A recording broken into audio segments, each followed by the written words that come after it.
All right. Welcome, everybody, to another episode of Rico's Reads. I'm your host, Rico DeGiorgio.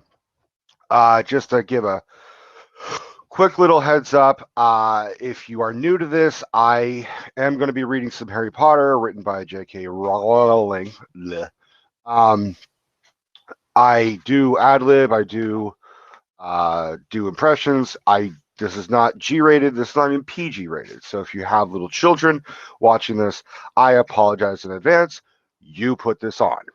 That being said, we are going to we're going to wait. I think we'll wait a couple minutes, just a second, see if anybody else comes in. Um, those in the room, if you guys can tweet and Facebook out the link and invite some people, that'd be cool. Good to have you back, Smoke. Steffi is here. All right. Let's see. So, just for the record, this is still book one. This is what we did last time. We went through 56 pages. Let's see if I can beat that. All right. I think it's ready to start. You guys ready?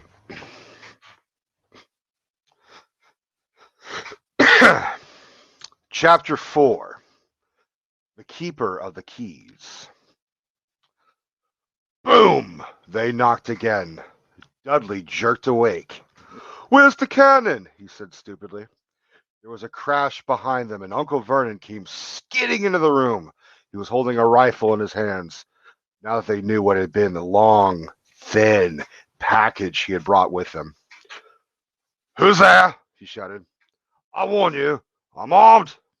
There was a pause. And smash! The door was hit with such force that it swung clean off its hinges and with a deafening crash landed flat on the floor. A giant of a man was standing in the doorway. His face was almost completely hidden by a long, shaggy mane of hair and a wild, tangled beard, but you could make out his eyes glinting like black beetles under all the hair. The giant squeezed his way into the hut, stooping so that his head just brushed the ceiling. He bent down, picked up the door, and fit it easily back into its frame. The noise of the storm outside dropped a little. He turned to look at them all. "Couldn't make us a cup of tea, could ya? It's not been an easy journey." I have to say, Robbie Coltrane as Hagrid was one of the best fucking castings ever. And I love how the first thing he says to all the fucking Dursleys and Harry is, "Sorry about that." Like, it's just perfect entrance. He strode over to the sofa where Dudley sat frozen with fear. "Budge up, you great lump," said the stranger. Dudley squeaked and ran to hide behind his mother, who was crouching terrified behind Uncle Vernon. "And here's Harry," said the giant. Harry looked up into the fierce, wild, shadowy face and saw that the beetle eyes were crinkled in a smile. "Last time I saw you, you was only a baby," said the giant. "You look a lot like your dad, but you've got your mom's eyes." Now remember, that shit's important. That's why she kept putting that in there. Uncle Vernon made a funny rasping noise, like that. "I demand that you leave at once, sir," he said. "You are breaking and entering." "Oh, shut up, Dursley, you great prune," said the giant. He reached over the back of the sofa, jerked the gun out of Uncle Vernon's hands. Thankfully, that was all. Bent it into a knot as easily as it had been made of rubber, and threw it into a corner of the room. Uncle Vernon made another funny noise, like a mouse being trodden on. "Damn, JK, you crazy." "Anyway, Harry," said the giant, turning his back on the Dursleys, "very happy birthday to you. Got something for you here. I might have sat on it at one point, but it'll taste all right." From an inside pocket of his black overcoat, he pulled a slightly squashed box. Harry opened it with trembling fingers. Inside was a large, sticky chocolate cake with "Happy Birthday, Harry" written on it in green icing. Harry looked up at the giant. He meant to say thank you, but the words got lost on the way to his mouth, and what he said instead was, "Who are you?" The giant chuckled. "True, haven't introduced myself. Rubius Hagrid, keeper of keys and grounds at Hogwarts." He held out an enormous hand and shook Harry's whole arm. "What about that tea, then, eh?" he said, rubbing his hands together. "I'd not say no to something stronger if you've got it, mind." He's asking an 11-year-old for hooch. This is a guy who's like in charge of shit. "You got any booze, Harry?" "You're a drinker, Harry." His eyes fell on the empty grate with the shriveled chip bags in it, and he snorted. He bent down over the fireplace. They couldn't see what he was doing, but when he drew back a second later, there was a roaring fire there. Like that. It filled the whole damp hut with flickering light, and Harry felt the warmth wash over him as though he'd sunk into a hot bath. The giant sat back down on the sofa, which sagged under his weight, and began taking all sorts of things out of the pockets of his coat. A copper kettle, a squashy package of sausages, a dildo, a poker, a teapot, Jimmy Hoffa, several chipped mugs, and a bottle of some amber liquid that he took a swig from before starting to make tea. Fucking drunk. Yes, Jimmy Hoffa and a dildo were in his pocket. Everything that's been missing was like in Hagrid's pocket. Fucking Jimmy Hoffa, Donald Trump's fucking grade scores, Obama's birth certificate, shit like that. No, I'm just kidding. Soon the hut was full of the sound and smell of sizzling sausage. Nobody said a thing while the giant was working, but as he slid the first 6 fat, juicy, slightly burnt sausages from the poker, Dudley fidgeted a little. Uncle Vernon said sharply, "Don't touch anything he gives you, Dudley." The giant chuckled darkly. "Your great pudding of a son don't need fattening anymore, Dursley. Don't worry." He passed the sausages to Harry, who was so hungry he had never tasted anything so wonderful, but he still couldn't take his eyes off the giant. That's right. Eye contact with the sausage in your mouth. That's key. Finally, as nobody seemed about to explain anything, he said, "I'm sorry, but I still don't really know who the fuck you are." The giant took a gulp of tea, which is a good idea. Hagrid fucks up the voice really easily. Shout out to Robbie Coltrane for being able to do that. And wiped his mouth with the back of his hand. "Call me Hagrid. Everyone does. And like I told you, I'm keeper keys at Hogwarts. You know all about Hogwarts, of course." No," said Harry. Hagrid looked shocked. "Sorry," Harry said quickly. "Sorry?" barked Hagrid, turning to stare at the Dursleys, who shrank back into the shadows. "It's them as should be sorry. I knew you weren't getting your letters, but I never thought you would even know about Hogwarts, for crying out loud. Did you never wonder where you..."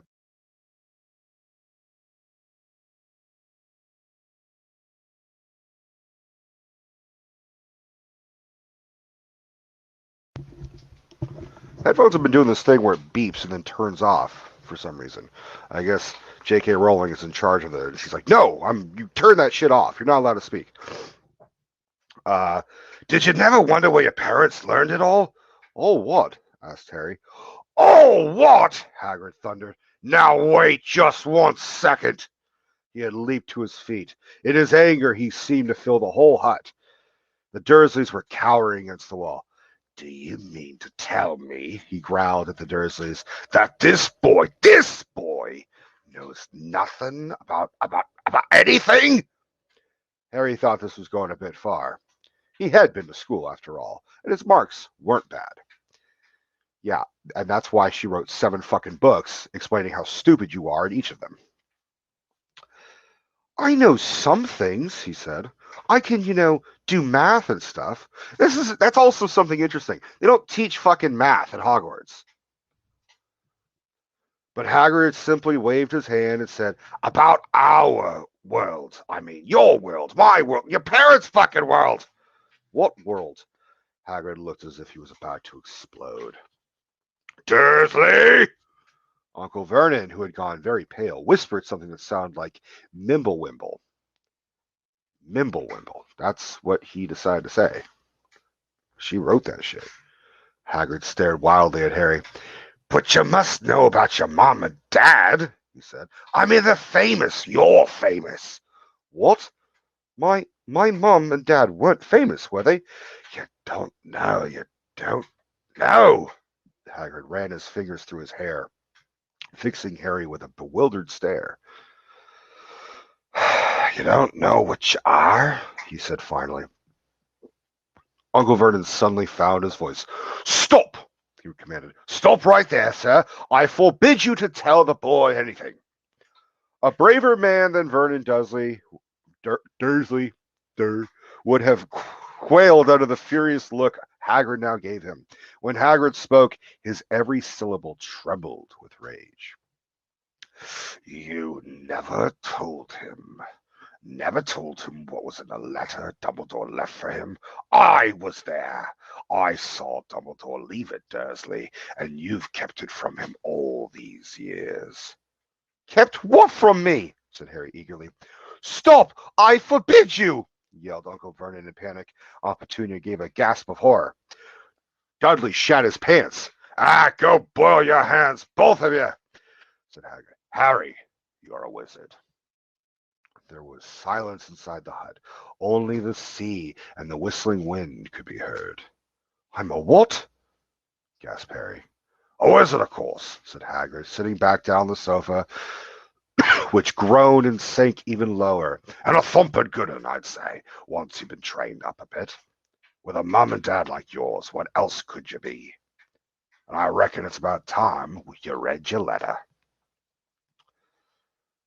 Harry stretched out his hand at last to take the yellowish envelope addressed in emerald green to Mr. H. Potter, the floor, hut on the rock, the sea. He pulled out the letter and read, Hogwarts School of Witchcraft and Wizardry, Headmaster, Albus Dumbledore, Order Merlin, First Class, Grand Sorcerer, Chief Warlock, Supreme Mugwump. Right, because what I said was less of a fucking word. International Confederate of Wizards. Dear Mr. Potter, we are pleased to... They all of a sudden went American when they wrote this shit. We are pleased to inform you that you have been accepted into Hogwarts School of Witchcraft and Wizardry. Please find and close a list of all necessary books and equipment. Term begins on September 1st. We await your owl by no later than July 31st. Yours sincerely, Minerva McGonagall, Deputy Headmistress. Questions exploded. Wayne Manor exploded inside Harry's head like Hogwarts. Dude, all right, I'm fucking up here. I think it's the new glasses. I'm still adjusting. Questions exploded inside Harry's head like fireworks. I only have a fireplace behind me, and he couldn't decide which to ask first. After a few minutes, he stammered, what does it mean they await my owl? Galloping Gorgons, that reminds me, said Hagrid, clapping a hand to his forehead with enough force to knock over a cart horse. And from yet another pocket, inside his overcoat, he pulled an owl, a real, live, rather ruffled-looking owl, a long quill, and a roll of parchment. With his tongue between his teeth, he scribbled a note that Harry could read upside down. Dear Professor Dumbledore, given Harry his letter, taking him to buy his things tomorrow. Weather's horrible. Hope you're well, Hagrid. You know, it just made me think that, like, if Hogwarts was in America, Hagrid would be the fucking dropout that just hung around the parking lot with his overcoat being like, you want to buy some drugs? Like, he's just that guy. He just happens to have his shit a little bit more together. Hagrid rolled up the note, gave it to the owl, which clamped it in its beak, went to the door, threw the owl out of the storm. Just fucking threw that thing into the storm. Just like, fuck you, owl. Then he came back and sat down as though this was as normal as talking on the telephone. Harry realized his mouth was open and closed it quickly. Where was I? Said Hagrid, but at that moment, Uncle Vernon, still ashen-faced but looking very angry, moved into the firelight. like that. "He's not going," he said. Hagrid grunted. "I'd like to see a great muggle like you stop him." "A what?" said Harry, interested. "A muggle," said Hagrid. "It's what we call non-magic folk like them. And it's your bad luck you grew up in a family of the biggest muggles I ever laid eyes on." "We swore we took him in. We'd put a stop to that rubbish," said Uncle Vernon. "Swore we'd stamp it out of him. Wizard indeed." "You knew," said Harry. "You knew I'm a wizard." "Knew!" shrieked Aunt Petunia suddenly. "Knew? Of course we knew. How could you not be my dratted sister being what she was? Oh, she got a letter just like that and disappeared off to that school. And came home every vacation with her pockets full of frog spawn, turning teacups into rats. I was the only one who saw her for what she was, a freak. But for my mother and father, oh no, it was Lily this and Lily that. They were proud of having a witch in the family." She stopped to draw a deep breath and then went ranting on. It seemed like she'd been wanting to say all this shit for years. "Then she met that Potter at school, and they left and got married and had you. And of course I knew you'd be just the same, just as strange, just as abnormal. And then, if you please, she went and got herself blown up, and we got landed with you."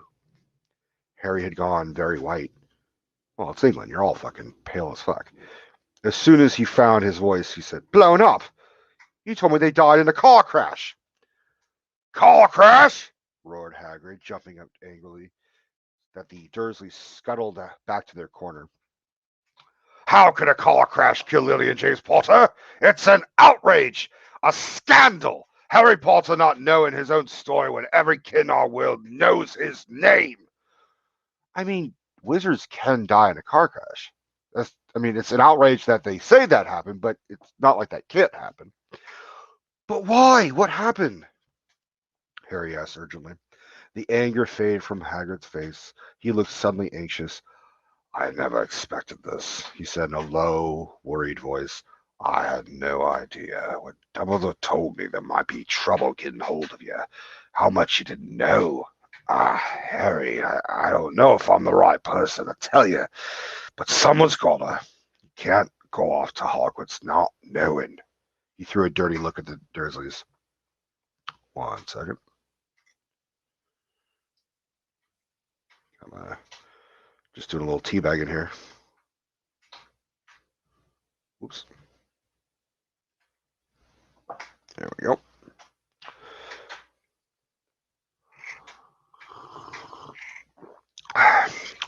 "Well, it's best you know as much as I can tell you. Mind, I can't tell you everything. It's great mystery, parts of it." He sat down, stared in the fire for a few seconds, and then said, "It begins, I suppose, with a person called, but it's incredibly you don't know his name. Everyone in our world knows." "Who?" "Well, I don't like saying the name if I can help it. No one does." "Why not?" "Gulp and gargoyles, Harry. People were still scared." "Blimey, this is difficult. See, there was this wizard who went bad. As bad as you could go. Worse than worse. His name was..." Hagrid gulped, but no words came out. "Could you write it down?" Harry suggested. "Nah, I can't spell it." "All right. Voldemort." Hagrid shuddered. "Don't make me say it again.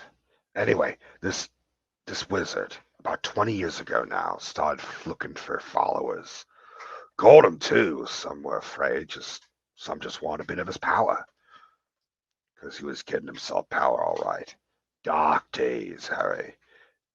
Didn't know who to trust. Didn't dare get friendly with strange wizards or witches. Terrible things happened. He was taken over. Of course, some stood up to him. And he killed them. Horribly. One of the only safe places left was Hogwarts. Reckon Dumbledore's the only one you know who was afraid of. Didn't dare try taking the school. Not just then, anyway. Now, your mom and dad were as good a witch and wizard as I ever knew. Head boy and girl at Hogwarts in their day. Suppose the mystery is why you know who never tried to get him on his side before. Probably knew they were too close to Dumbledore to want anything to do with the dark side. Maybe he thought he could persuade them. Maybe he just wanted him out of the way. All anyone knows, he turned up in the village when you were all living on Halloween 10 years ago. You were just a year old. He came to your house and Hagrid suddenly pulled out a very dirty, spotted handkerchief and blew his nose with a sound like a foghorn. Sorry, he said, but it's that sad. Knew your mom and dad, the nicer people you couldn't find anyway. You know who killed them. And this is the real mystery of the thing. He tried to kill you. Wanted to make a clean job of it, I suppose, or maybe he just liked killing by then. But he couldn't do it. Never wondered how you got that mark on your forehead? That's no ordinary cut. That's what you get when a powerful evil curse touches you. Took care of your mom and dad, and your house even, but it didn't work on you. That's why you're famous, Harry. No one ever lived after he decided to kill him. No one, except you. He killed some of the best witches and wizards of the age. The McKinnons, the Bones, the Pruitts. And you was only a baby, and you lived.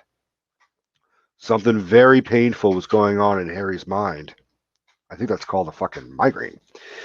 As Hagrid's story came to a close, he saw again the blinding flash of green light, more clearly than he'd ever remembered it before. And he remembered something else for the first time in his life, a high, cold, cruel laugh. Hagrid was watching him sadly.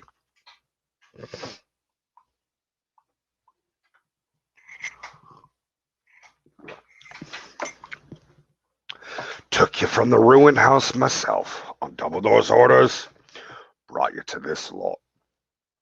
Load of old tosh, said Uncle Vernon. Harry jumped. He'd almost forgotten the Dursleys were there. Uncle Vernon certainly seemed to have gotten back his courage. He was glaring at Hagrid, and his fists were clenched. Now, you listen here, boy, he snarled. I accept there's something strange about you. Probably nothing a good beating wouldn't have cured. And as for all this about your parents, well, they were weirdos, no denying it. And the world's better off without them, in my opinion. As for all they got, getting mixed up with these wizarding types, just when I expected.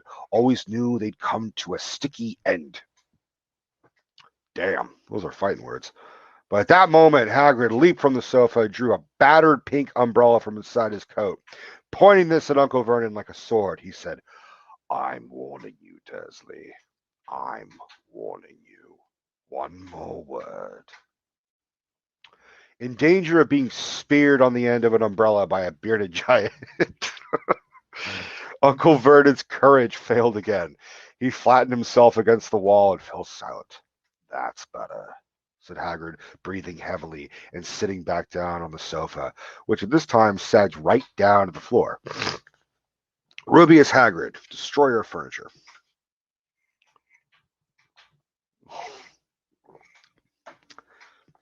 Hagrid, the mortal enemy of IKEA. Harry, meanwhile, still had questions to ask, hundreds of them. But what happened to you know who? Good question, Harry. Disappeared. Vanished. Same night he tried to kill you. Makes you even more famous. That's the greatest mystery, see? He was getting more and more powerful. Why'd he go? Dun-dun-dun. Some say he died. Cotswold, in my opinion. Dunno if he had enough human left in him to die. Some say he's still out there biding his time. But I don't believe it. People was on his side came back to ours. Some of them came out of kind of trances. Don't reckon they could have done it if he was coming back. Most of us reckon he's still out there somewhere, but lost his powers. Too weak to carry on. 'Cause something about you finished him, Harry. There was something going on that night he hadn't counted on. I don't know what it was, no one does, but something about you stumped him all right. Hagrid looked at Harry with warmth and respect blazing in his eyes.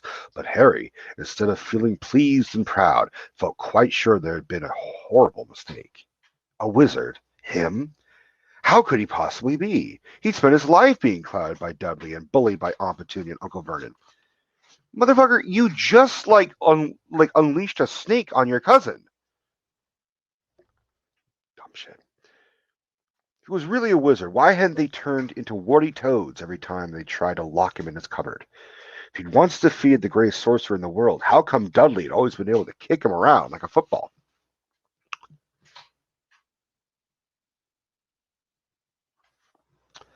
That's right. Hagrid's got some deepness. Hagrid, he said quietly, I think you must have made a mistake. I don't think I could be a wizard. To his surprise, Hagrid chuckled. No wizard, eh? Never made things happen when you were scared or angry? Harry looked into the fire. Now he came to think about it. Every odd thing he'd ever made his aunt and uncle furious with him had happened when Harry, had been upset or angry. Chased by Dudley's gang, he had somehow found himself out of their reach, dreading going to school with that ridiculous haircut. He managed to make it grow back. And the very last time Dudley had hit him, hadn't he got his revenge without even realizing he was doing it? Hadn't he set a fucking giant snake on him? Yes. Harry looked back at Hagrid, smiling, and saw that Hagrid was positively beaming at him. See, said Hagrid, Harry Potter, not a wizard. You wait, you'll be right famous at Hogwarts. But Uncle Vernon wasn't going to give in without a fight. Haven't I told you he's not going? He's going to Stonewall High, and he'll be grateful for it. I've read those letters, and he needs all sorts of rubbish. Spell books and wands, and if he wants to go, a great mugger like you won't stop him. Stop Lily and James Potter's son going to Hogwarts, you're mad. His name's been down ever since he was born. He's off to the finest school of witchcraft and wizardry in the world. 7 years there, and he won't know himself. He'll be with youngsters of his own sort for a change, and he'll be under the greatest headmaster Hogwarts ever had. Albus doubled. I am not paying for some crackpot old fool to teach him magic tricks, yelled Uncle Vernon. Oh, Vernon fucked up. He had finally gone too far. Hagrid seized his umbrella and whirled it over his head. Never insult Albus Dumbledore in front of me.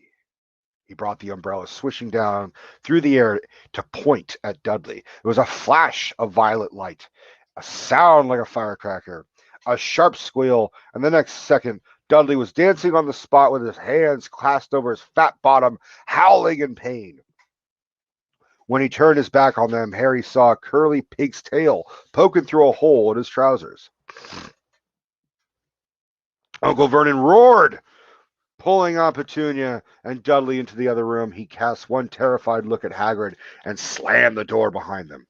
Hagrid looked down at his umbrella and stroked his beard.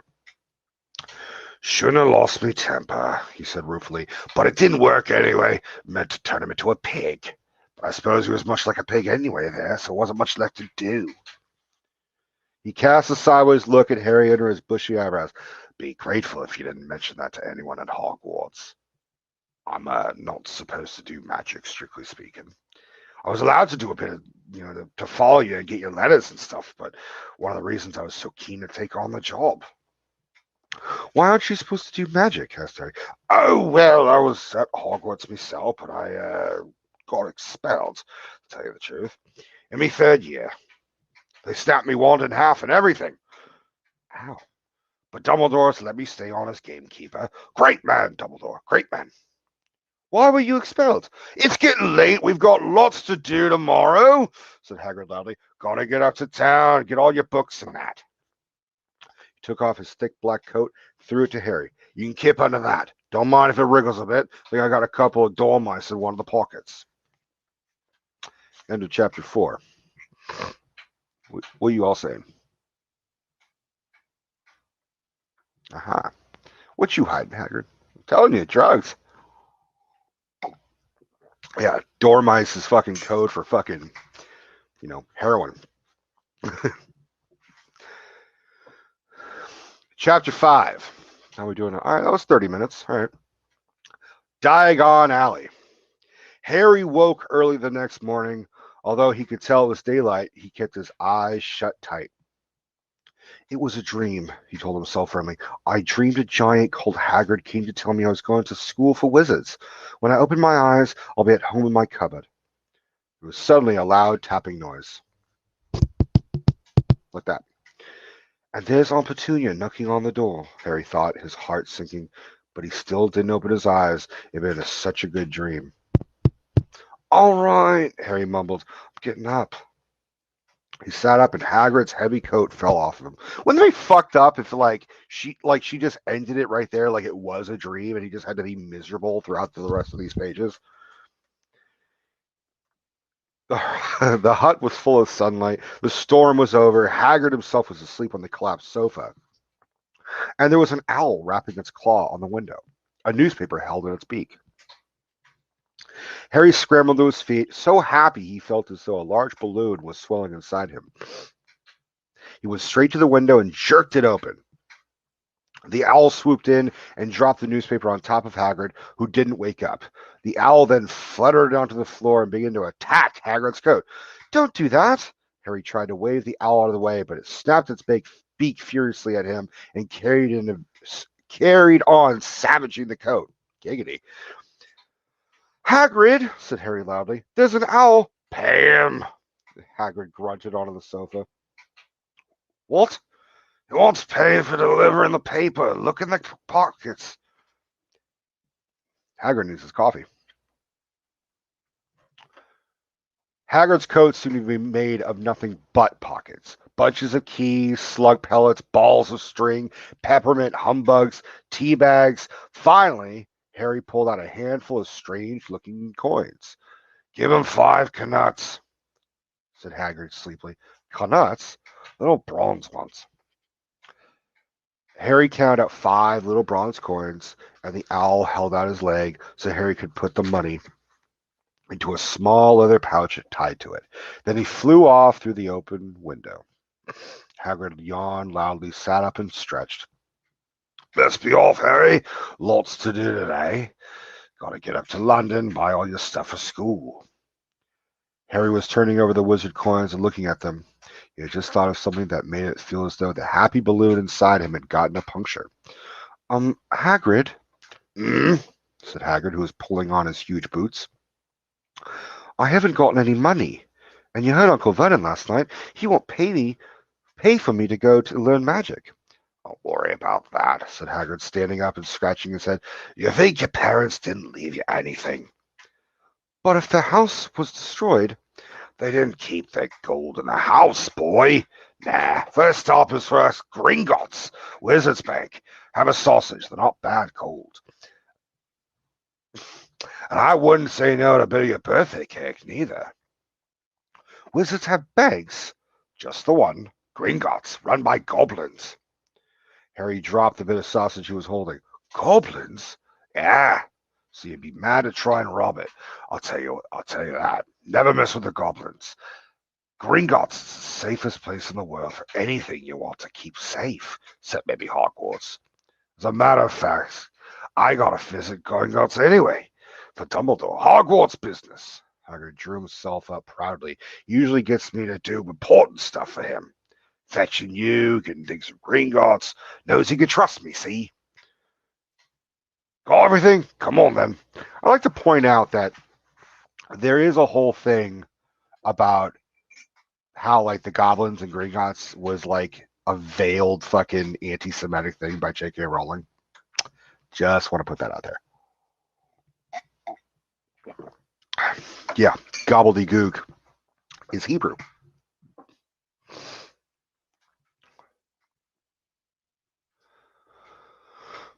Holy shit. Hi, Jen. All right.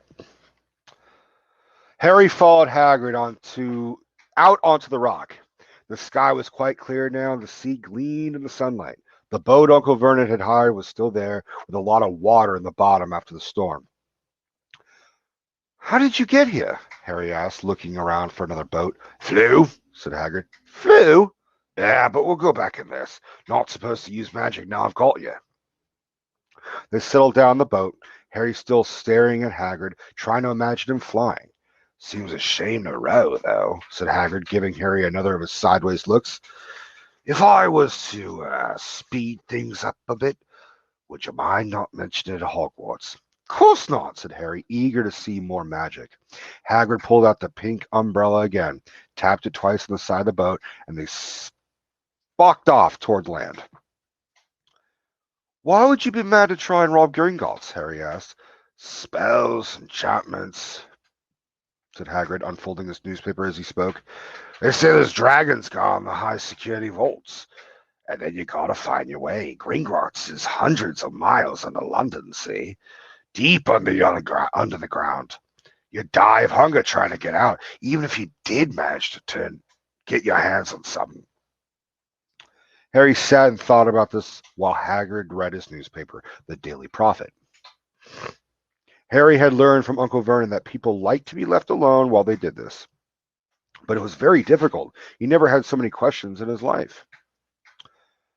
Ministry of Magic, messing things up as usual. Oh, fucking tell me about it, Hagrid.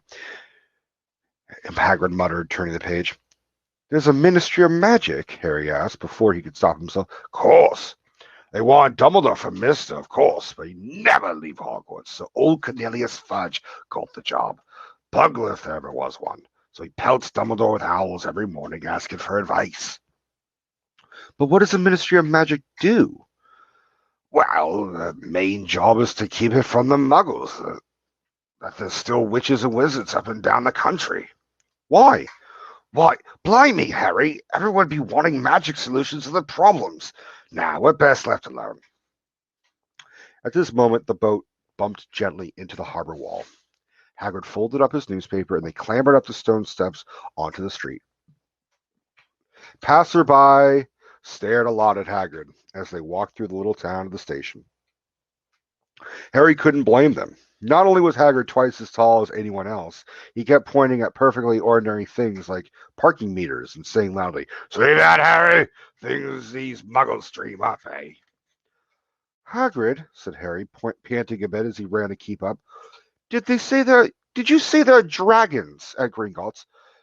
Well, so they say, said Hagrid. Crikey, I'd like a dragon. You'd like one? Wanted one ever since I was a kid. Here we go. They had reached the station. There was a train to London in 5 minutes' time. Hagrid, who didn't understand muggle money, as he called it, gave the bills to Harry so he could buy their tickets. People stared more than ever on the train. Hagrid took up 2 seats and sat knitting what looked like a canary yellow circus tent. Still got your letter, Harry? He asked as he counted stitches. Harry took the parchment envelope out of his pocket. Good. There's a list of everything you need. Harry unfolded a second piece of paper he hadn't noticed the night before and read, Hogwarts School of Witchcraft and Wizardry. Uniform. First-year students will require 1. 3 sets of plain work robes, black. 2. 1 plain pointed hat, black, for everyday wear. 3. 1 pair of protective gloves, dragon hide or similar. 4. 1 winter cloak, black, silver fastenings. Please note that all pupils' clothes should carry name tags. They didn't do that shit in the movies.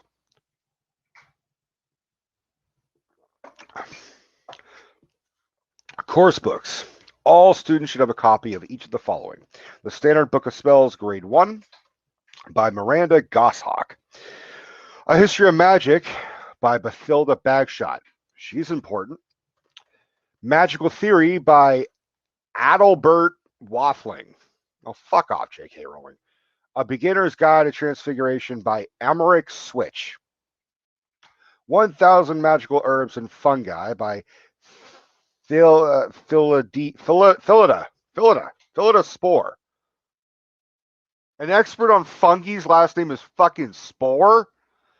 All right. Magical Drafts and Potions by Arsenius Jigger. Fantastic Beasts and Where to Find Them by Newt Scamander. The Dark Forces, A Guide to Self-Protection by Quentin Trimble.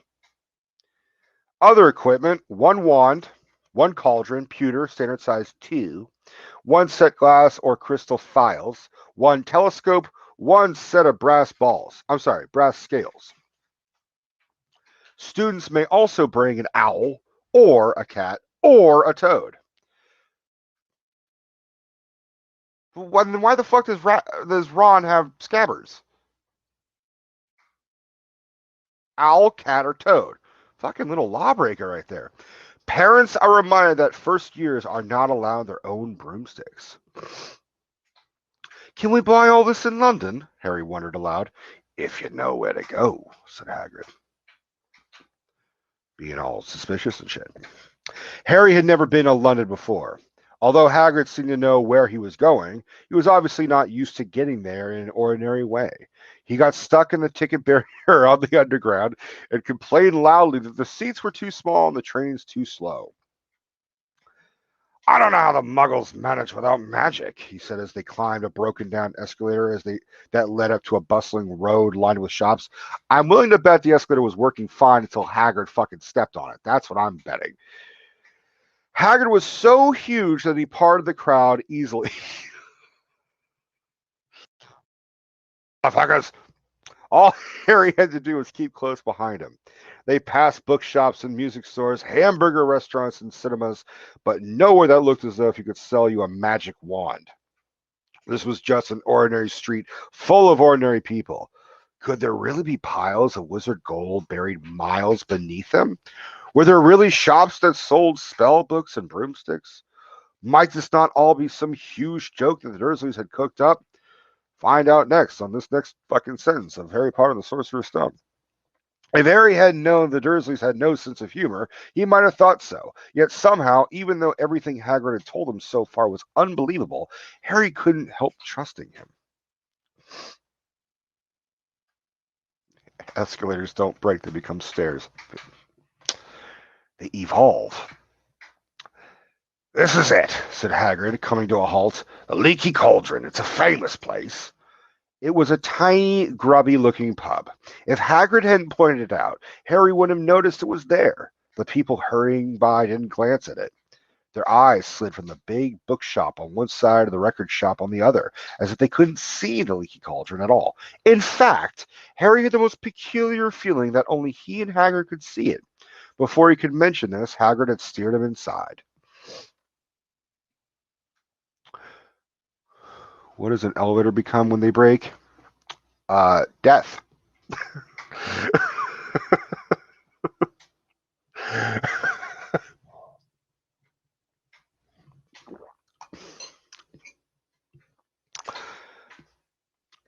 For a famous place, it was very dark and shabby. A few old women were sitting in a corner, drinking tiny glasses of sherry. Sherry. One of them was smoking a long pipe. A little man in a top hat was talking to the old bartender, who was quite bald and looked like a toothless walnut. The low buzz of chatter stopped when they walked in. Everyone seemed to know Hagrid. They waved and smiled at him, and the bartender reached for a glass, saying, "Usual, Hagrid?" Yeah, this guy's in charge of children. "Cat Tom, I'm on Hogwarts business," said Hagrid, clapping his great hand on Harry's shoulder and making Harry's knees buckle. "Good Lord," said the bartender, peering at Harry. Can this be?" The Leaky Cauldron had suddenly gone completely still and silent. "Bless my soul," whispered the old bartender. "Harry Potter, what an honor." He hurried out from behind the bar, rushed toward Harry, seized his hand, tears in his eyes. "Welcome back, Mr. Potter, welcome back." Harry didn't know what to say. Everyone was looking at him. The old woman with the pipe was puffing on it without realizing it had gone out. Hagrid was beaming. Then there was a great scraping of chairs, and the next moment, Harry found himself shaking hands with everyone in the Leaky Cauldron. "Doris Crockford, Mr. Potter, can't believe I'm meeting you at last." "So proud, Mr. Potter, I'm just so proud." "Always wanted to shake your hand, I'm all of a flutter." "Delighted, Mr. Potter, just can't tell you. Diggle's the name, Diddle is Diggle." I've seen you before, said Harry, as Diggle's top hat fell off in excitement. You bowed to me once in a shop. He remembers! I think he sounds like fucking Ed Wynn. Oh my goodness gracious, he remembers! Did you hear that? He remembers me! Oh, fuck. Harry shook hands again and again. Doris Crockford kept coming back for more. Jesus, that slut. A pale young man made his way forward very nervously. One of his eyes was twitching. Professor Quirrell, said Hagrid. Harry, Professor Quirrell be one of your teachers at Hogwarts. Potter, stammered Professor Quirrell, grasping Harry's hand. Can't tell you how pleased I am to meet you. What sort of magic do you teach, Professor Quirrell? Defense against the dark arts, muttered Professor Quirrell as though he'd rather not think about it. No, that you needed, eh, Potter? He laughed nervously. You be getting all your equipment, I suppose. I've got to fucking today, Junior. I've got to pick up a new book on vampires myself. He looked terrified at the very thought. I guess they hold on. So he does grasp Harry's hand. They wrote that shit, but he's not wearing a turban. So it's safe for him now. Okay. Just saying. But the others wouldn't let Professor Quirrell keep Harry to himself. It took almost 10 minutes to get away from them all. At last, Hagrid managed to make himself heard over the babble. Must get on. Lots to buy. Come on, Harry. Doris Crockford shook Harry's hand one last time. And Hagrid led them through the bar out into a small walled courtyard, where there was nothing but a trash can and a few weeds. Hagrid grinned at Harry. Told you, didn't I? Told you he was famous. Even Professor Quirrell was trembling to meet you. Mind you, he's usually trembling. Is he always that nervous? Oh, yeah. Poor bloke. Brilliant mind. He was fine while he was studying out of books, but he took a year off to get some first-hand experience. They say he met vampires in the Black Forest, and there was a nasty bit of trouble with a hag. It was Doris Crockford. Never been the same since. Scared of the students, scared of his own subject. Now, where's me umbrella? Vampires? Hags? Harry's head was swimming. Hagrid, however, was counting bricks in the wall above the trash can. 3 up, 2 across, he muttered. Right, stand back, Harry. He tapped the wall 3 times with the point of his umbrella. The brick he had touched quivered. It wriggled. In the middle, a small hole appeared. It grew wider and wider, just birth canal. And a second later, they were facing an archway large enough even for Hagrid. An archway onto a cobbled street that twisted and turned out of sight. Welcome to Diagon Alley. He grinned at Harry's amazement. They stepped through the archway.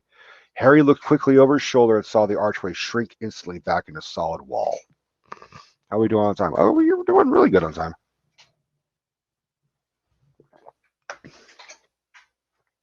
The sun shone brightly on a stack of cauldrons outside the nearest shop. Cauldrons, all sizes, copper, brass, pewter, silver, self-stirring, collapsible, said a sign hanging over them. Yeah, you'll be needing one, said Hagrid, but we got to get your money first. It's all about the green in Hogwarts. Harry wished he had about 8 more eyes. Well, he's halfway there. He's 4 eyes, like me. He turned his head in every direction as they walked up the street, trying to look at everything at once. The shops, the things outside them, the people doing their shopping. A plump woman outside an apothecary? Oh, fuck, Steph, it's this goddamn word again. Apothecary was shaking her head as they passed, saying, Dragon liver, 17 sickles an ounce, they're mad. A low, soft hooting came from a dark shop with a sign that says, Elop's Owl Emporium, tawny, screech, barn, brown, and snowy. Several boys of about Harry's age had their noses pressed against a window with broomsticks in it. "Look," Harry heard one of them say, "the new Nimbus 2000, fastest ever." There were shops selling robes, shops selling telescopes, and strange silver instruments Harry had never seen before. Windows stacked with barrels of bat spleens and eel's eyes. Tottering piles of spell books, quills, and rolls of parchment. Potion bottles, globes of the moon. "Gringotts," said Hagrid. They had reached a snowy white building that towered over the other little shops. Standing beside its burnished bronze doors, wearing a uniform of scarlet and gold, was, "Yeah, that's a goblin," said Hagrid quietly as they walked up the white stone steps toward him. The goblin was about a head shorter than Harry. He had a swarthy, clever face, a pointed beard, and Harry noticed very long fingers and feet. He bowed as they walked inside. Now they were facing a second pair of doors, silver this time, with words engraved upon them. "Enter, stranger, but take heed of what awaits the sin of greed. For those who take, but do not earn, must pay most dearly in their turn. So if you seek beneath our floors a treasure that was never yours, thief, you have been warned, beware of finding more than treasure there. Like I said, you'd be mad to try and rob it," said Hagrid. A pair of goblins bowed them through the silver doors, and they were in a vast marble hall. About 100 more goblins were sitting on high stools behind a long counter, scribbling in large ledgers, weighing coins and brass scales, examining precious stones through eyeglasses. There were too many doors to count leading off the hall, and yet more goblins were showing people in and out of these. Hagrid and Harry made for the counter. "Morning," said Hagrid to a free goblin. "We've come to take some money out of Mr. Harry Potter's safe." "You have his key, sir." "Got it here somewhere," said Hagrid, and he started emptying his pockets onto the counter, scattering a handful of moldy dog biscuits over the goblin's book of numbers. The goblin wrinkled his nose. Harry watched the goblin on their right weighing a pile of rubies as big as glowing coals. Glowing coals. "Got it," said Hagrid at last, holding up a tiny golden key. The goblin looked at it closely. "That seems to be in order." "And I've got a letter here from Professor Dumbledore," said Hagrid importantly, throwing out his chest. "It's about the you-know-what in Vault 713. The goblin read the letter carefully. "Very well," he said, handing it back to Hagrid. "I will have someone take you down to both vaults." "Griphook!" Griphook was yet another goblin. Once Hagrid had crammed all the dog biscuits back inside his pockets, he and Harry followed Griphook toward one of the doors leading off the hall. "What's the you-know-what in Vault 713? Harry asked. "God, you're a nosy little fuck." "Can't tell you that," said Hagrid mysteriously. "Very secret. Hogwarts business. Dumbledore's trusted me. More than my job's worth to tell you that." Griphook held the door open for them. Harry, who had expected more marble, was surprised. They were in a narrow stone passageway lit with flaming torches. It sloped steeply downward, and there were little railway tracks on the floor. Griphook whistled, and a small cart came hurtling up the tracks towards them. They climbed in, Hagrid with some difficulty, and they fucked off. At first, they just hurtled through a maze of twisting passages. Harry tried to remember left, right, left, middle fork, right, left, but it was impossible. The rattling cart seemed to know its own way because Griphook wasn't steering. Just bring that down just a little bit. Harry's eyes stung as the cold air rushed past him, but he kept them wide awake. Once he thought he saw a burst of fire at the end of a passage and twisted around as if it was a dragon. But too late. They plunged even deeper, passing an underground lake where huge stalactites and stalagmites grew from the ceiling and floor. "I never know," Harry called to Hagrid over the noise of the cart. "What's the difference between a stalagmite and a stalactite?" Stalagmite's gone eminent, said Hagrid. And don't ask me questions just now. I think I'm going to be sick. He did look very green. By the way, what an answer. I was going them. Now fuck off. He did look very green, and when the cart stopped at last beside a small door in the passage wall, Hagrid got out and leaned against the wall to stop his knees from trembling. Griphook unlocked the door. A lot of green smoke came billowing out, and as it cleared, Harry gasped. Inside were mounds of gold coins, columns of silver, heaps of little brown knuts. All yours, smiled Hagrid.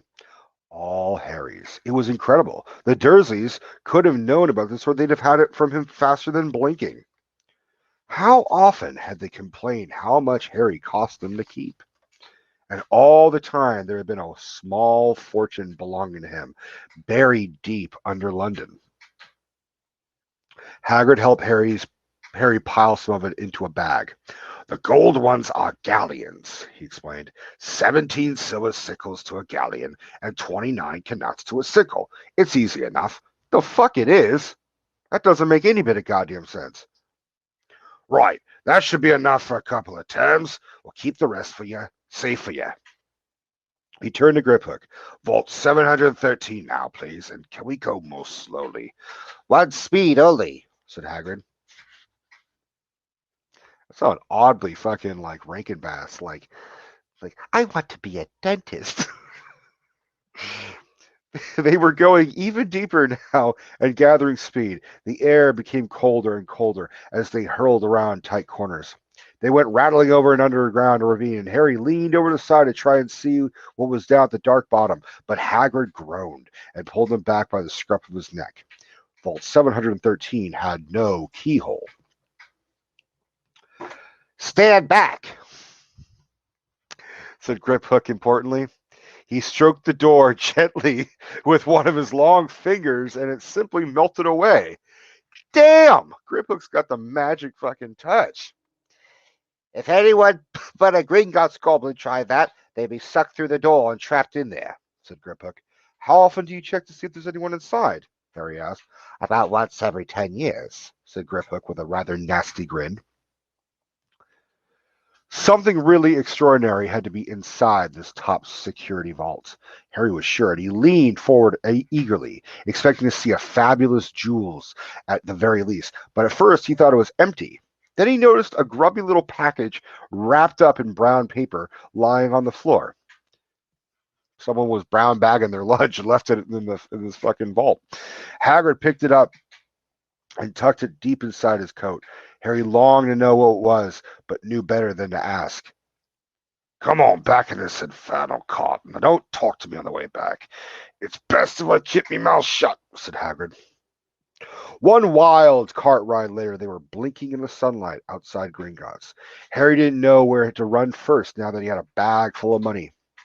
He didn't have to know how many galleons there were to a pound to know that he was holding more money than he'd ever had in his whole life. More money than even Dudley had ever had. Might as well get your uniform, said Hagrid, nodding toward Madame Malcolm's robes for all occasions. Listen, Harry, would you mind if I slipped off for a pick-me-up in the leaky cauldron? I hate them Gringotts carts. He did still look a bit sick, so Harry entered Madame Malcolm's shop alone, feeling nervous. Madame Malcolm was a squat, smiling witch dressed all in mauve.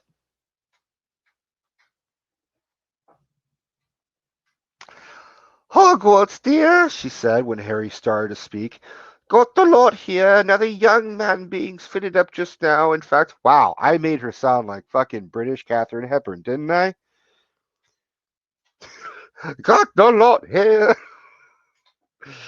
In the back of the shop, a boy with a pale, pointed face was standing on a footstool, while a second witch pinned up his long black robes. Madame Malkin stood Harry on a stool next to him, slipped a long robe over his head, and began to pin it to the right length. Hello, said the boy. Hogwarts too? Yes, said Harry. My father's next door buying my books, and mother's up the street looking at wands, said the boy. He had a bored, drawling voice. Then I'm going to drag them off to look at racing brooms. I don't see why first years can't have their own. I think I'll bully father into getting me one, and I'll smuggle it in somehow. One fucking guess who this goddamn fucker is. Harry was strongly reminded of Dudley. Shit, I'm strongly reminded of Hitler. Have you got your own broom? The boy went on. No, said Harry. Play Quidditch at all? No, said Harry yet again, wondering what the fuck Quidditch could be. I do. Father says it's a crime if I'm not picked to play for my house, and I must say I agree. Know what house you'll be in yet? No, said Harry, feeling more stupid by the minute. Oh, just wait, there's 7 more books of that. Or 6 more books of that. Well, no one really knows until they get there, do they? But I know I'll be in Slytherin. All our family have been. Imagine being in Hufflepuff. Hey, fuck you. I think I'd leave, wouldn't you? Said Harry, wishing he could say something a bit more interesting. I say, look at that man, said the boy suddenly, nodding toward the front window. Hagrid was standing there, grinning at Harry and pointing at 2 large ice creams to show he couldn't come in. That's Hagrid, said Harry, pleased to know something the boy didn't. He works at Hogwarts. Oh, said the boy, I've heard of him. He's a sort of servant, isn't he? He's the gamekeeper, said Harry. He was liking the boy less and less every second. Me too. Yes, exactly. I heard he's a sort of savage. Lives in a hut on the school grounds, and every now and then he gets drunk, tries to do magic, and ends up setting fire to his bed. I think he's brilliant, said Harry coldly.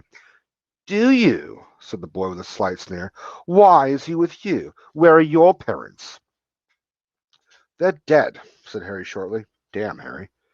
He didn't feel much like going into the matter with this boy. Oh, sorry, said the other, not sounding sorry at all. But they were our kind, weren't they? Wow, you little racist fucking fuck. They were a witch and a wizard, if that's what you mean. I really don't think they should let the other sort in, do you? They're just not the same. They've never been brought up to know our ways. Some of them have never even heard of Hogwarts until they get the letter. Imagine. I think they should just keep it in the old wizarding families. What's your surname, anyway? But before Harry could answer, Madame Malkin said, That's you done, my dear, said Harry, and Harry, not sorry for an excuse to stop talking to the boy, hopped down from the footstool. Well, I'll see you at Hogwarts, I suppose, said the drawling boy. Harry was rather quiet as he ate the ice cream Hagrid had bought him. Chocolate and raspberry with chopped nuts. Not bad. What's up? Said Hagrid. Nothing, Harry lied. They stopped to buy parchment and quills. Harry cheered up a bit when he found a bottle of ink that changed color as he wrote. When they had left the shop, he said, Hagrid, what's Quidditch? Blimey, Harry, I keep forgetting how little you know. Not knowing about Quidditch. Don't make me feel worse, said Harry. He told Hagrid about the pale boy and Madame Malkin's. And he said people from Muggle families shouldn't even be allowed in. You're not from a Muggle family. If he'd known who you were, he's grown up knowing your name. If his parents are wizarding folk, you saw what everyone in the Leaky Cauldron was like when they saw you. Anyway, what does he know about it? Some of the best I ever saw are the only ones with magic in them in a long line of muggles. Look at your mum. Look what she had for a sister. Right, so what the fuck is Quidditch?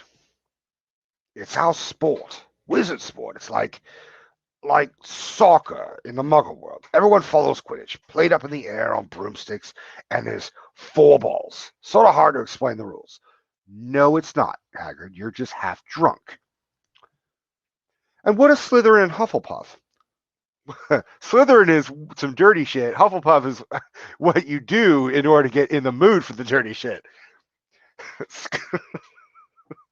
Schoolhouses. It's full. Everyone says Hufflepuff are a lot of duffers. Oi! I bet I'm in Hufflepuff, said Harry gloomily. Better Hufflepuff than Slytherin, said Hagrid darkly.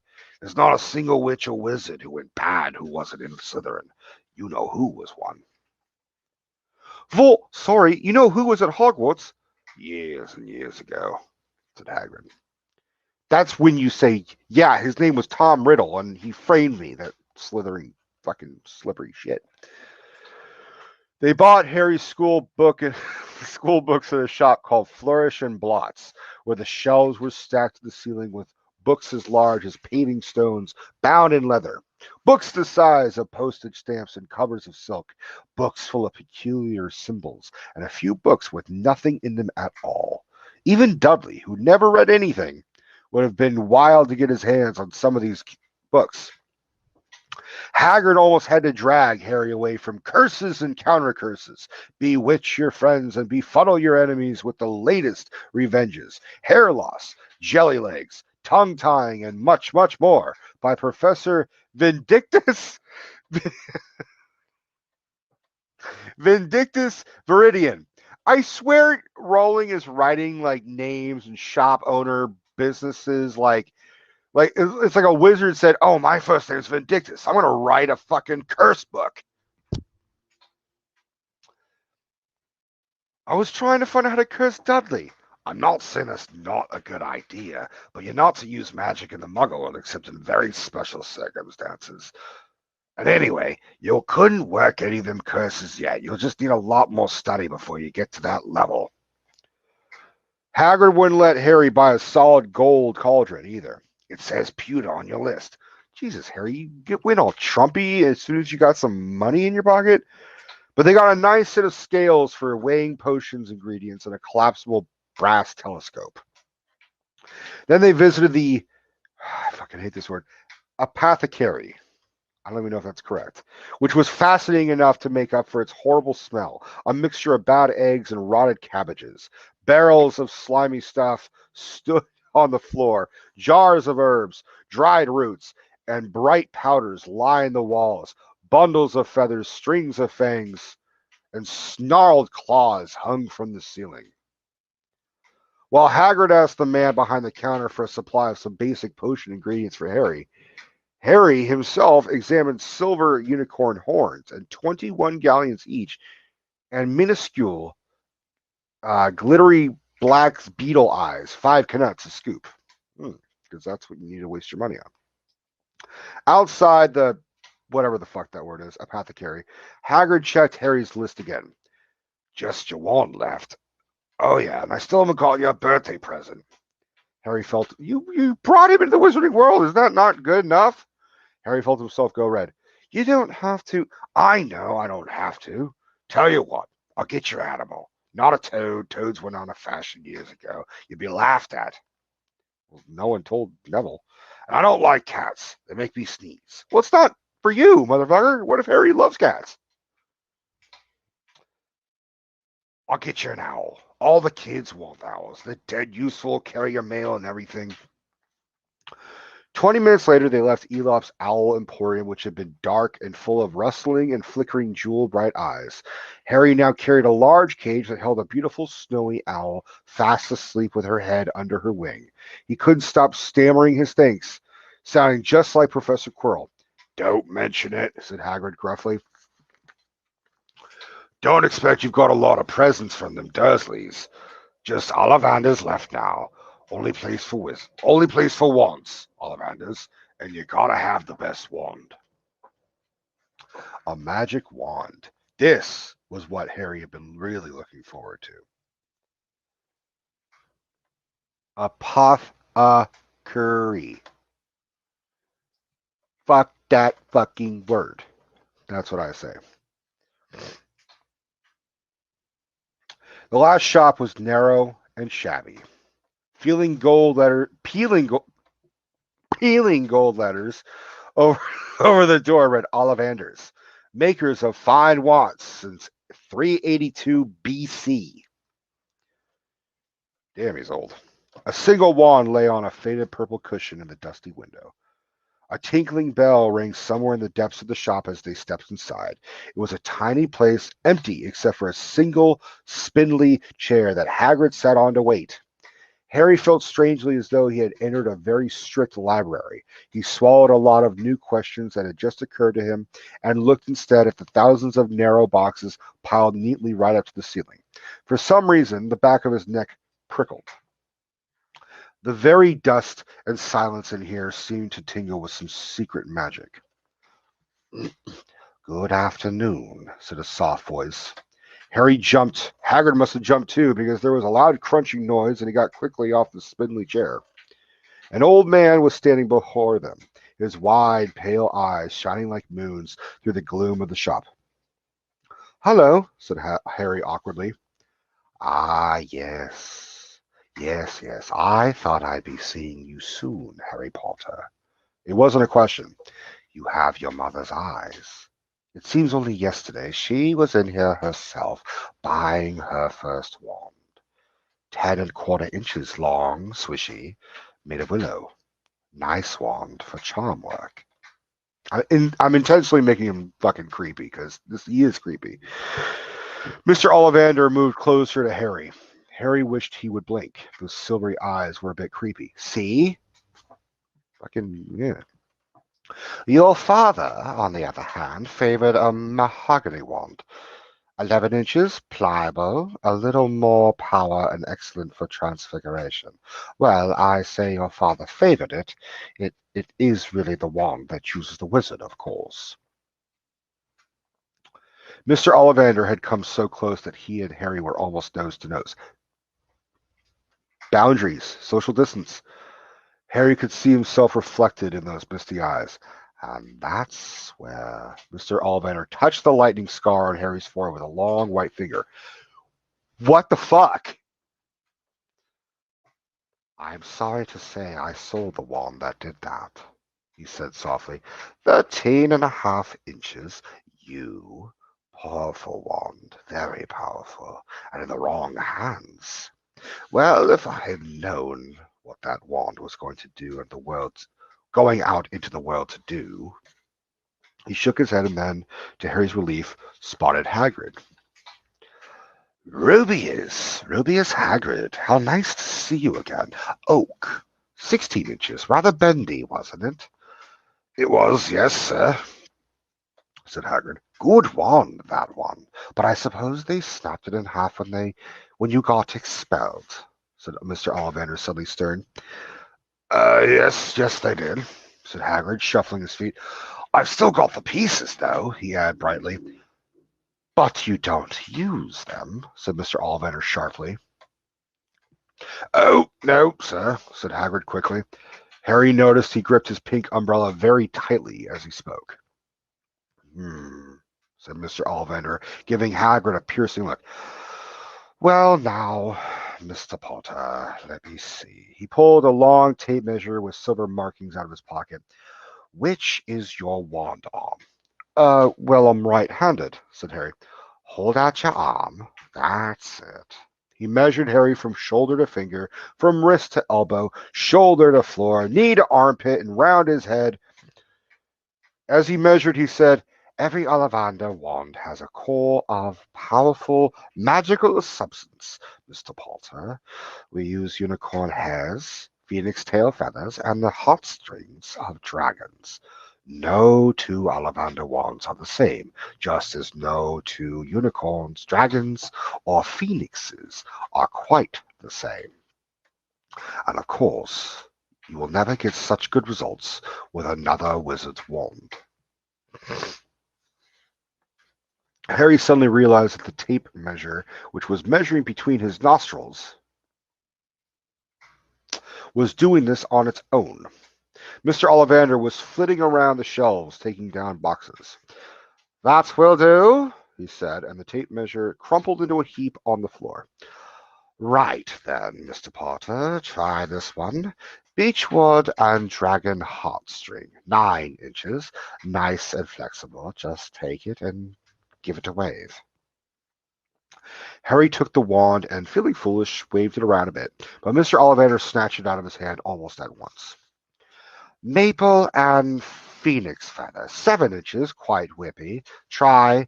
Harry tried, and look, do or do not. There is no fucking try. But he had hardly raised the wand when it, too, was snatched back by Mr. Ollivander. No, here, ebony and unicorn hair, 8½ inches, springy. Go on, go, try it out, hurry up! Harry tried and tried. He had no idea what Mr. Ollivander was waiting for. The pile of tried wands was mounting higher and higher on the spindly chair, but the more wands Mr. Ollivander pulled from the shelves, the happier he seemed to become. Tricky customer, eh? Not to worry. We'll find the perfect match here somewhere. I wonder now. Yes, why not? Unusual combination. Holly and phoenix feather. 11 inches. Nice and supple. Grody. Harry took out the wand. He felt a sudden warmth in his fingers. He raised the wand above his head, brought it swishing down through the dusty air, and a stream of red and gold sparks shot from the end like a firework, throwing dancing spots of light onto the walls. Hagrid whooped and clapped, and Mr. Ollivander cried, "Oh, bravo!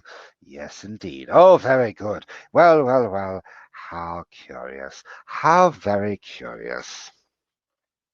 He put Harry's wand back into its box and wrapped it in brown paper, still muttering, "Curious, curious." "Sorry," said Harry, "but what's curious?" Mr. Ollivander fixed Harry with his pale stare. "I remember every wand I've ever sold, Mr. Potter. Every single one. It just so happens that the phoenix, whose tail feather is in your wand, gave another feather, just one other. It is very curious indeed that you should be destined for this wand, when its brother, gave you that scar." Harry swallowed. "Yeah, I bet you did." "Yes, 13.5 inches. You. Curious indeed how these things happen. The wand chooses the wizard, remember. I think we must expect great things from you, Mr. Potter. After all, he who must not be named did great things. Terrible, but great." Harry shivered. He wasn't sure he liked Mr. Ollivander too much. He paid 7 gold galleons for this wand, and Mr. Ollivander bowed them from his shop. Side note, that voice I used is based on a customer that would come to the video store, and he'd be like, "Oh, hello, Rico. Very nice to see you." Like, just really like the creepiest fucking guy. And he had a thick British accent. And I'm like, "What part of England?" He was like, "I'm not from England. I'm from New York." I'm like, "The fuck you are? You are from Middle Earth, motherfucker." Creeped out Steph. Like, I would do that voice for Steph. She's like, "Ah!" So that's perfect for Ollivander. The late afternoon the the late afternoon sun hung low in the sky as Harry and Hagrid made their way back down Diagon Alley, back through the wall, back through the leaky cauldron, now empty. Harry didn't speak at all as they walked down the road. He didn't even notice how much people were gawking at them on the underground, laden as they were all with their funny shaped packages, with the snowy owl asleep in its cage on Harry's lap. Up another escalator, out into Paddington Station. Harry only realized where they were when Hagrid tapped him on the shoulder. "Got time for a bite to eat before your train leaves," he said. He bought Harry a hamburger, and they sat down on plastic seats to eat them. Something I don't think the plastic seat, like the old plastic seating, like lawn chairs, would support Hagrid, but fine. For the sake of it, fine. Harry kept looking around. Everything looked so strange somehow. "You're right, Harry. You're very quiet," said Hagrid. Harry wasn't sure he could explain. He just had the best birthday of his life, and yet he chewed his hamburger trying to find the words. "Everyone thinks I'm special," he said at last. "All those people in the leaky cauldron, Professor Quirrell, Mr. Ollivander, but I don't know anything about magic at all. How can they expect great things? I'm famous and I can't remember what I'm famous for. I don't know what happened when sorry, I mean the night my parents died." Hagrid leaned across the table. Behind the wild beard and eyebrows he wore a very kind smile. "Don't you worry, Harry. You'll learn fast enough. Everyone starts at the beginning at Hogwarts. You'll be just fine. Just be yourself. I know it's hard. You've been singled out, and that's always hard. But you'll have a great time at Hogwarts. I did. Still do, as a matter of fact." Hagrid helped Harry onto the train that would take him back to the Dursleys, then handed him an envelope. "Your ticket for Hogwarts," he said. 1st of September, King's Cross. It's all on your ticket. Any problems with the Dursleys, send me a letter with your owl. She'll know where to find me. See you soon, Harry. The train pulled out of the station. Harry wanted to watch Hagrid till he was out of sight. He rose in his seat and pressed his nose against the window, but he blinked and Hagrid had gone. End of chapter 5. Oh, shit, I still got 40 minutes. All right, I think I could probably do one last chapter. Let me see. Give me once. It's a decent chunk of pages. Either I missed where it says chapter 7, or it's the longest chapter I've ever seen in my entire life. Oh, that's a fucking long chapter. That's 30 pages. All right, no fucking around. I can probably do this. Chapter 6, The Journey from Platform 9 3/4. Harry's... What? Excuse you. Fucking pen. Harry's last month with the Dursleys wasn't fun. True, Dudley was now so scared of Harry he wouldn't stay in the same room, while Aunt Petunia and Uncle Vernon didn't shut Harry in his cupboard, force him to do anything, or shout at him. In fact, they didn't speak to him at all. Half terrified, half furious, they acted as though any chair with Harry in it were empty. Although this was an improvement in many ways, it did become a bit depressing after a while. Harry kept to his room with his new owl for company. He decided to call her Hedwig, a name he had found in a history of magic. His school books were very interesting. He lay on his bed reading late into the night. Hagrid swooping in and out of the open window as she pleased. It was lucky that Aunt Petunia didn't come in a vacuum anymore, because Hedwig kept bringing back dead mice. Every night before he went to sleep, Harry ticked off another day on the piece of paper he had pinned to the wall, counting down to September the 1st. On the last day of August, he thought he'd better speak to his aunt and uncle about getting to King's Cross Station the next day.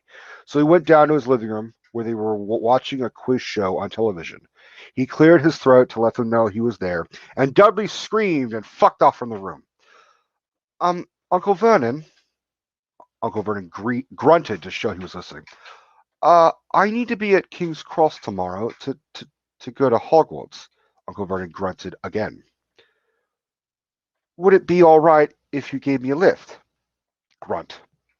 Harry supposed that meant yes. Thank you. He was about to go back upstairs when Uncle Vernon actually spoke. Funny way to get to a wizard school, the train. Magic carpets all got punctures, have they? Harry didn't say anything. Where is this school, anyway? I don't know, said Harry, realizing this for the first time.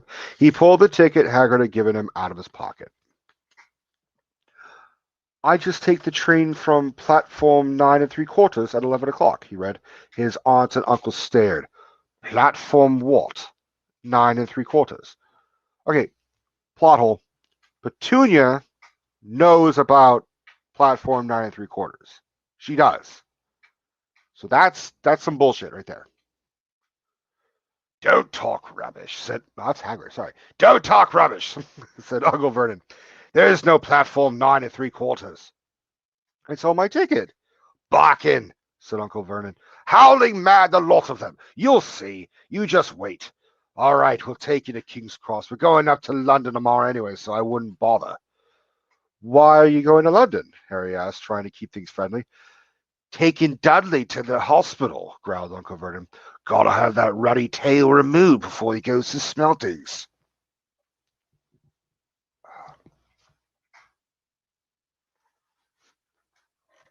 Harry woke at 5 o'clock the next morning and was too excited and nervous to go back to sleep. He got up and pulled on his jeans because he didn't want to walk into the station in his wizard's robes. He changed on the train. He checked his Hogwarts list yet again to make sure he had everything he needed, saw that Hedwig was shut safely in her cage, and then paced the room, waiting for the Dursleys to get up. 2 hours later, Harry's huge, heavy trunk had been loaded in the Dursleys' car.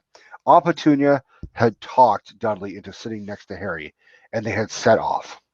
They reached King's Cross at 10:30. Uncle Vernon dumped Harry's trunk into a cart and wheeled it into the station for him. Harry thought this was strangely kind until Uncle Vernon stopped dead, facing the platforms with a nasty grin on his face. Well, there you are, boy. Platform 9, platform 10. Your platform should be somewhere in the middle. They don't seem to have built it yet, do they? He was quite right, of course. There was a big plastic number 9 over one platform and a big plastic number 10 over the one next to it. And in the middle, fuck all. Have a good time, said Uncle Vernon with an even nastier smile. He left without another word. Harry turned and saw the Dursleys drive away. All three of them were laughing. Harry's mouth went rather dry.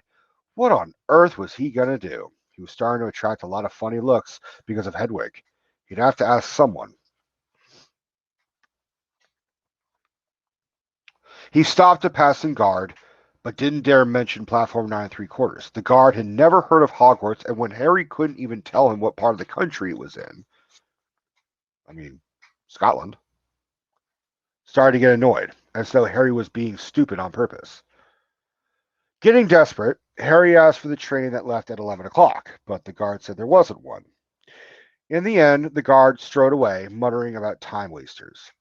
Jesus, did Hagrid not think this through? Like, this easily could have just as been like Harry missed the train. Harry was now trying hard not to panic. According to the large clock over the arrivals board, he had 10 minutes left to get onto the train to Hogwarts, and he had no idea how to do it. He was stranded in the middle of a station with a trunk that could hardly lift, a pocket full of wizard money, and a large owl. Hagrid must have forgotten to tell him something you had to do, like tapping the third brick on the left to get into Diagon Alley. He wondered if he should get out his wand and start tapping the ticket inspector's stand between platforms 9 and 10. At that moment, a group of people passed just behind them, and he caught a few words of what they were saying. Packed with muggles, of course. Harry swung around. The speaker was a plump woman who was talking to 4 boys, all with flaming red hair. Each of them was pushing a trunk like Harry's in front of them, and they had an owl. Dun-dun-dun. Heart hammering, Harry pushed his cart after them. They stopped, and so did he, just near enough to hear what they were saying. Now, what's the platform number? Said the boy's mother. Again, you would know that better than anybody. You've got so many kids, you should know.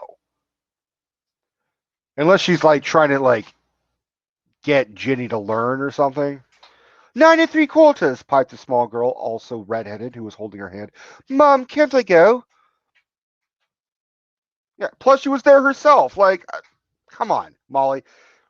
Yeah, she smoked too much gillyweed. You're not old enough, Ginny. Now be quiet.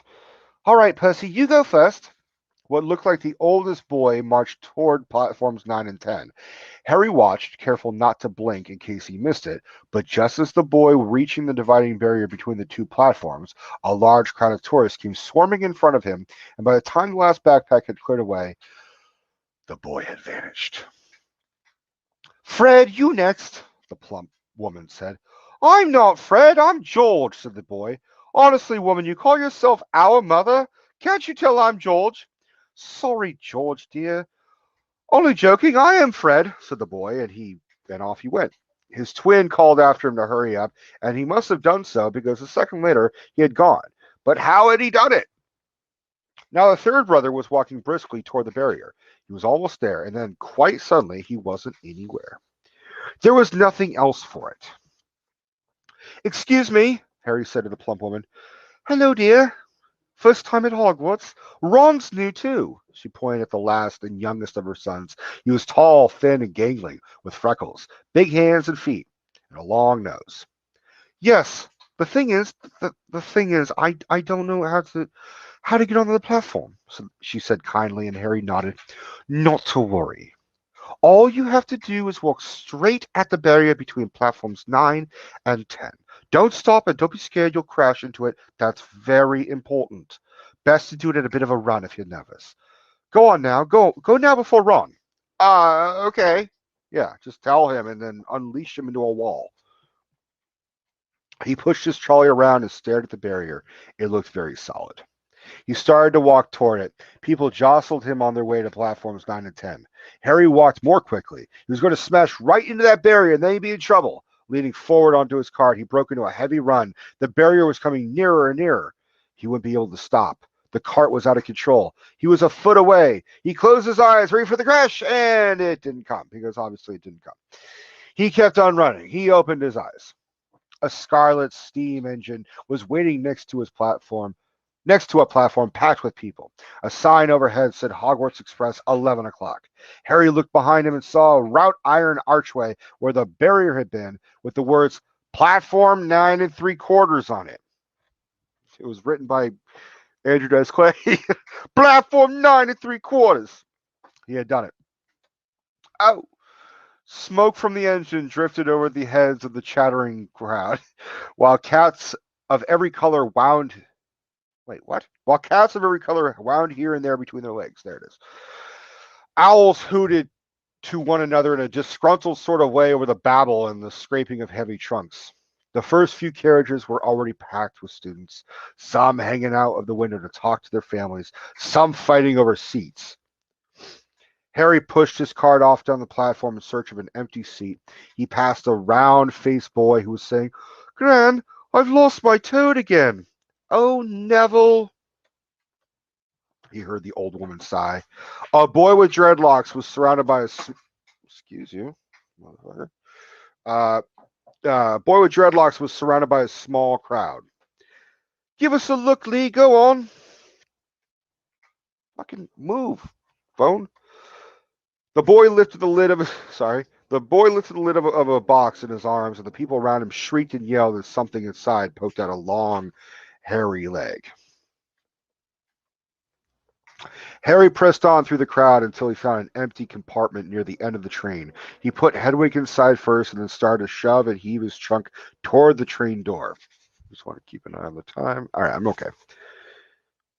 He tried to lift it up the steps. He could hardly raise one end, and twice he dropped it painfully on his foot. "Want a hand?" It was one of the red-haired twins he'd followed through the barrier. "Yes, please," Harry panted. "Oi, Fred, come here and help." With the twins' help, Harry's trunk was at last tucked away in a corner of the compartment. "Thanks," said Harry, pushing his sweaty hair out of his eyes. "What's that?" said one of the twins suddenly, pointing at Harry's lightning scar. "Blimey," said the other twin. "Are you?" "He is," said the first twin. "Aren't you?" he added to Harry. "What?" said Harry. "Harry Potter," chorused the twins. "Oh, him," said Harry. "I mean, yes, I am." The two boys gawked at him, and Harry felt himself turning red. Then, to his relief, a voice came floating in through the train's open door. "Fred, George, are you there?" "Coming, Mum." With a last look at Harry, the twins fucked off the train. Harry sat down next to the window where, half hidden, he could watch the red-haired family on the platform and hear what they were saying. Their mother had just taken out her handkerchief. "Ron, you've got something on your nose." The youngest boy tried to jerk out of the way, but she grabbed him and began rubbing the end of his nose. "Mom, get off." He wriggled free.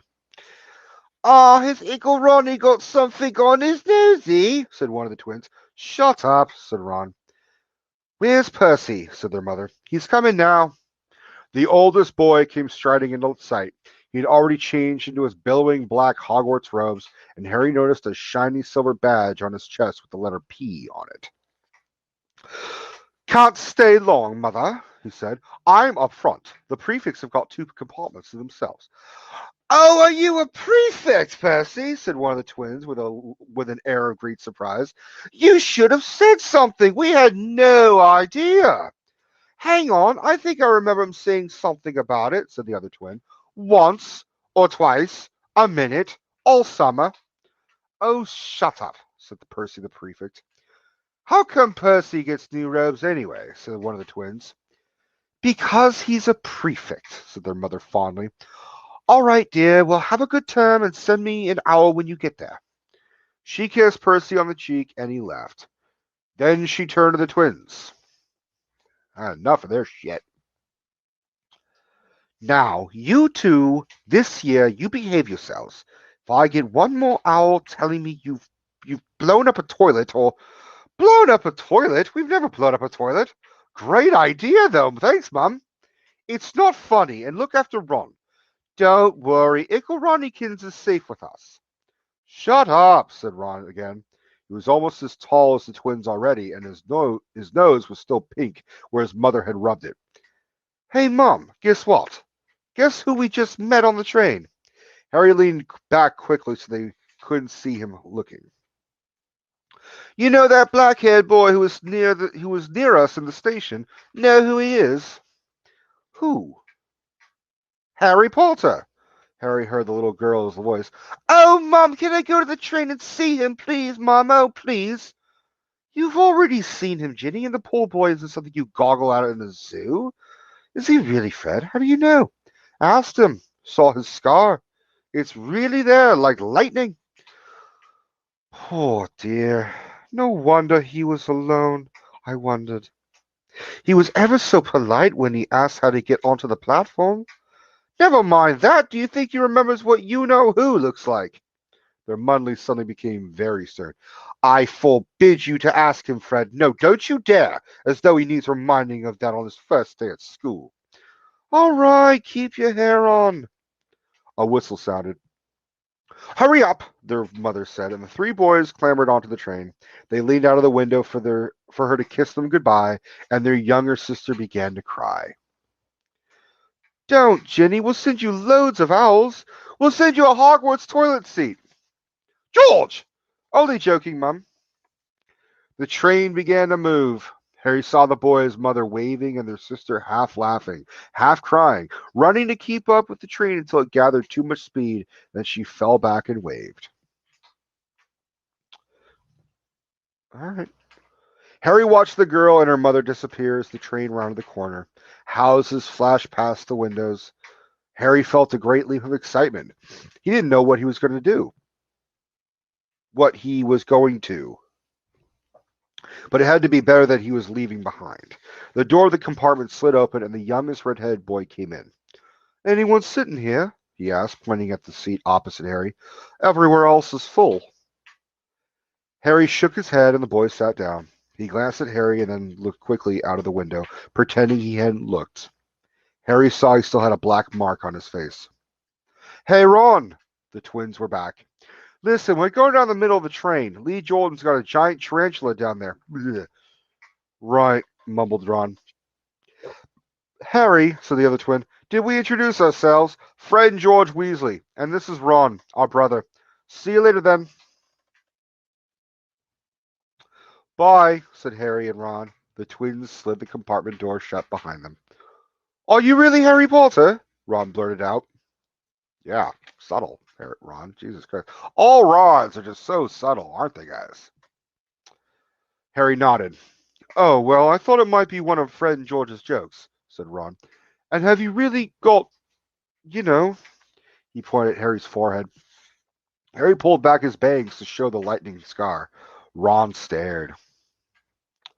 So that's where you-know-who... Yes, said Harry, but I don't remember it. Nothing? Said Ron eagerly. Well, I remember a lot of green light, but nothing else. Wow, said Ron. He sat and stared at Harry for a few moments. Then, as though he had suddenly realized what he was doing, he looked quickly out of the window again. Are all your family wizards? Asked Harry, who found Ron just as interesting as Ron found him. Yeah, I think so, said Ron. I think Mum's got a second cousin who's an accountant, but we never talk about him. So you must know loads of magic already. The Weasleys were clearly one of those old wizarding families the pale boy in Diagon Alley had talked about. I heard you went to live with Muggles, said Ron. What were they like? Horrible. Well, not all of them. My aunt and uncle and cousin are, though. Wish I had 3 wizard brothers. 5, said Ron. For some reason, he was looking gloomy. I'm the 6th in our family to go to Hogwarts. You could say I've got a lot to live up to. Bill and Charlie have already left. Bill was head boy and Charlie was captain of Quidditch. Now Percy's a prefect. Fred and George mess around a lot, but they still get really good marks, and everyone thinks they're really funny. Everyone expects me to do as well as the others. But if I do, it's no big deal because they did it first. You never get anything new either with five brothers. I've got Bill's old robes, Charlie's old wand, and Percy's old rat. Ron reached inside his jacket and pulled out a fat gray rat, which was asleep. That shit's important. His name's Scabbers, and he's useless. He hardly ever wakes up. Percy got an owl from my dad for being made a prefect, but they couldn't afford. I got Scabbers instead. Ron's ears went pink. He seemed to think he'd said too much because he went back to staring out the window. Harry didn't think there was anything wrong with not being able to afford an owl. After all, he'd never had any money in his life until a month ago. And he told Ron so, all about having to wear Dudley's old clothes and never getting proper birthday presents. This seemed to cheer Ron up.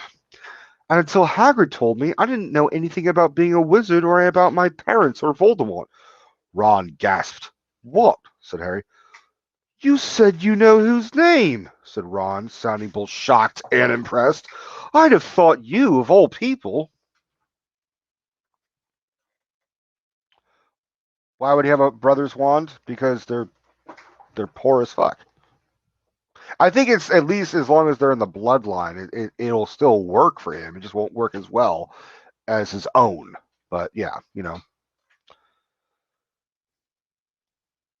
I'm not trying to be brave or anything, saying the name, said Harry. I just never knew you shouldn't. See what I mean? I've got loads to learn, I bet, he added, voicing for the first time something that he had been worrying about a lot lately. I bet I'm the worst in the class. You won't be. There's loads of people who come from muggle families and they learn quick enough. While they had been talking, the train had carried them out of London. Now they were speeding past fields full of cows and sheep. They were quiet for a time, watching the fields and lanes flick past. Around 12:30, there was a great clattering outside the corridor, and a smiling, dimpled woman slid back their door and said, Anything off the cot, dears? Harry, who hadn't had any breakfast, leaped to his feet, but Ron's ears went pink again, and he muttered that he'd brought sandwiches. Harry went out into the corridor. He had never had any money for candy with the Dursleys, and now he had pockets rattling with gold and silver. He was ready to buy as many Mars bars as he could carry. But the woman didn't have Mars bars. What she did have were Bertie Bott's every flavor beans, Drubel's best blowing gum, chocolate frogs, pumpkin pasties, cauldron cakes, licorice wands, and a number of other strange things Harry had never seen in his life. Not wanting to miss anything, he got some of everything and paid the woman 11 silver sickles and 7 bronze knuts. That seems like a lot, but whatever, you're allowed to, indulge. Harry stared as Harry brought it all back into the compartment and tipped it onto an empty seat. Hungry, are you? Starving, said Harry. I'm starving, said Harry, taking a large bite out of a pumpkin pasty. Ron had taken out a lumpy package.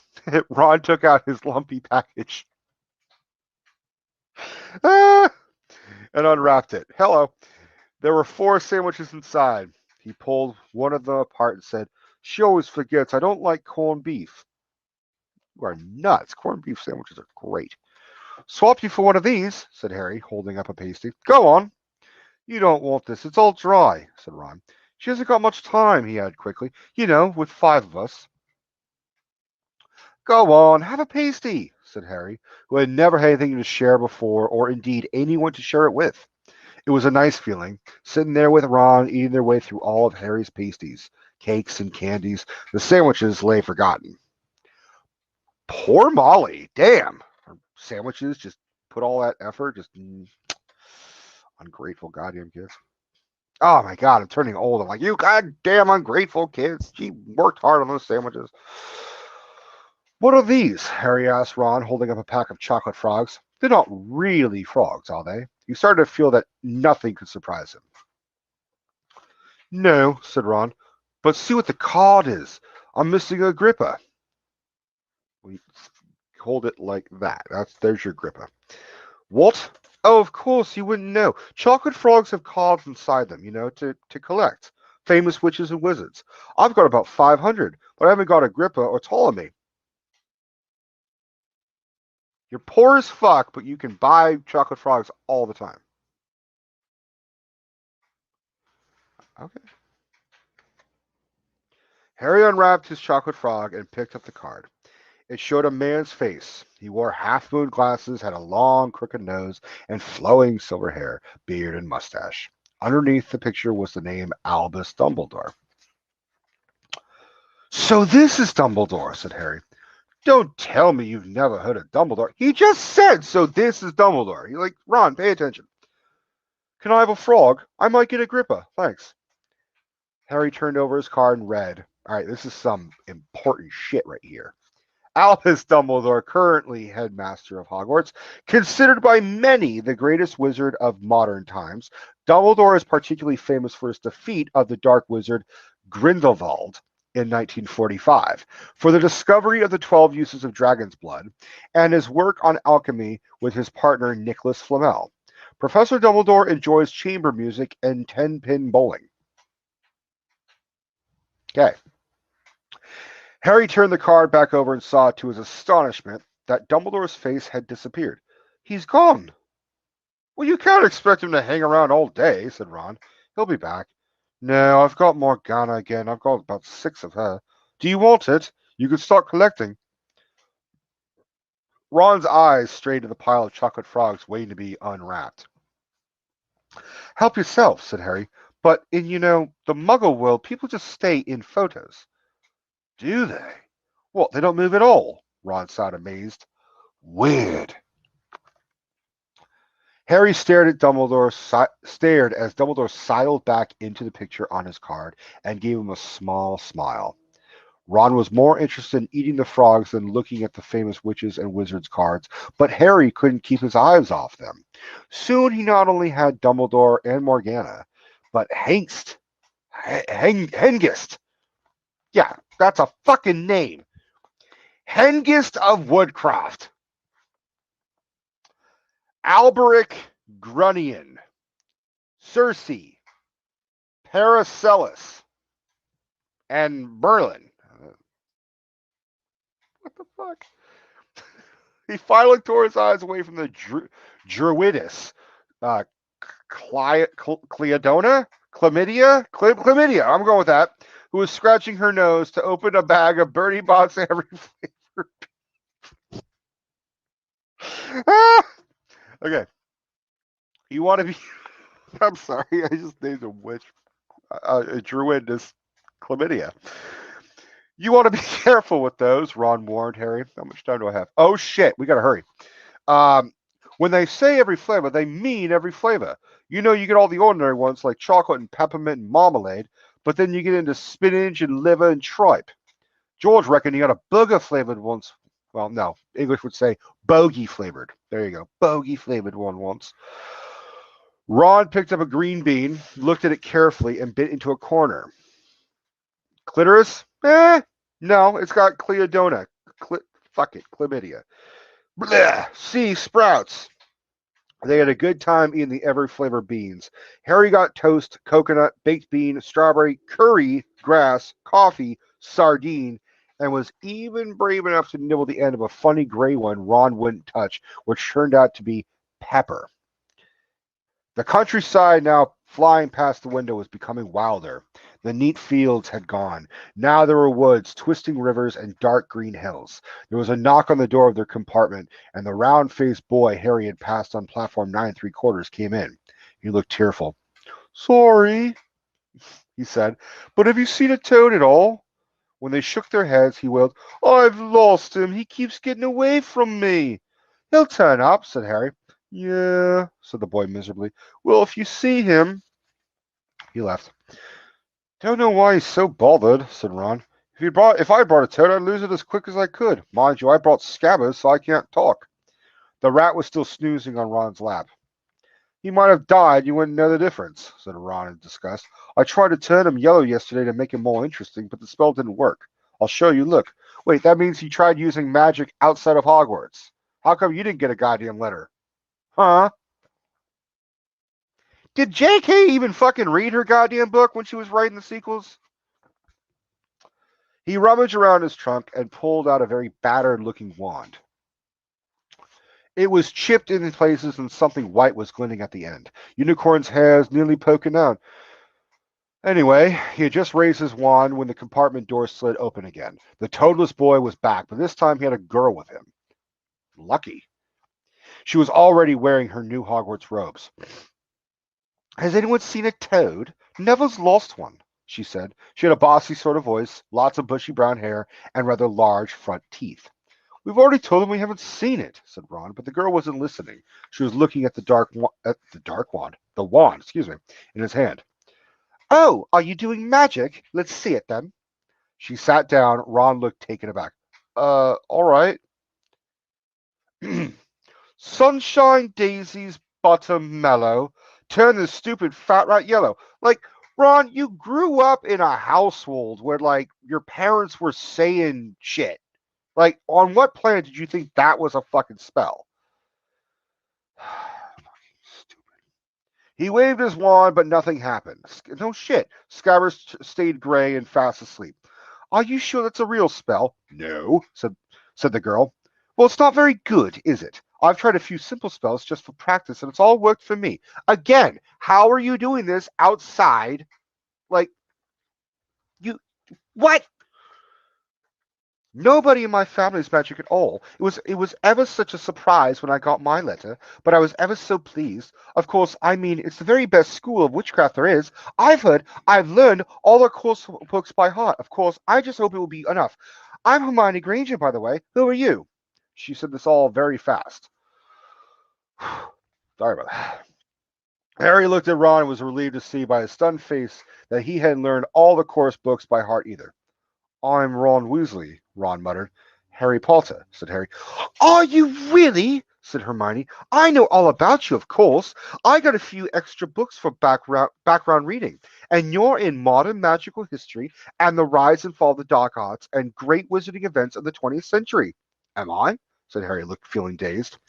Goodness, didn't you know I'd have found out everything if I could if it was me? Said Hermione. Do either of you know what house you'll be in? I've been asking around. I hope I'm in Gryffindor. It sounds by far the best. I hear Dumbledore himself was in it, but I suppose Ravenclaw wouldn't be too bad. Anyway, we better go and look for Neville's toad. You two had better change, you know. I expect we'll be there soon. Thank you, Kateri. And she left, taking the toadless boy with her. I don't know why, that's just funny. Whatever house I'm in, I hope she's not in it, said Ron. He threw his wand back into the trunk. Stupid spell. George gave it to me. Bet he knew it was a dud. Yeah. What house are your brothers in? Asked Harry. Gryffindor, said Ron. Gloom seemed to be setting on him again. Mom and Dad want it too. I don't know what they'll say if I'm not. I don't suppose Ravenclaw would be too bad, but imagine if they put me in Slytherin. That's the house full. I mean, you know who was in? Yeah, said Ron. He flopped back on his seat, looking depressed. You know, I think the ends of Scabbers' whiskers are a bit lighter, said Harry, trying to take Ron's mind off houses. So what do your oldest brothers do now that they've left anyway? Harry was wondering what a wizard did once he finished school. Charlie's in Romania studying dragons, and Bill's in Africa doing something for Gringotts, said Ron. Did you hear about Gringotts? It's been all over the Daily Prophet, but I don't suppose you get that with the Muggles. Someone tried to rob a high-security vault. Harry stared. Really? What happened to them? Nothing. That's why it's such big news. They haven't been caught. My dad says it must have been a powerful dark wizard to get round Gringotts, but they don't think they took anything. That's what's odd. Of course, everyone gets scared when something like this happens in case you know who's behind it. Harry turned this news over in his mind. He was starting to get a prickle of fear every time you know who was mentioned. He supposed this was all part of entering the magical world, but it had been a lot more comfortable saying Voldemort without worrying. What's your Quidditch team? Ron asked. I don't know any, Harry confessed. What? Ron looked dumbfounded. Oh, you wait, it's the best game in the world.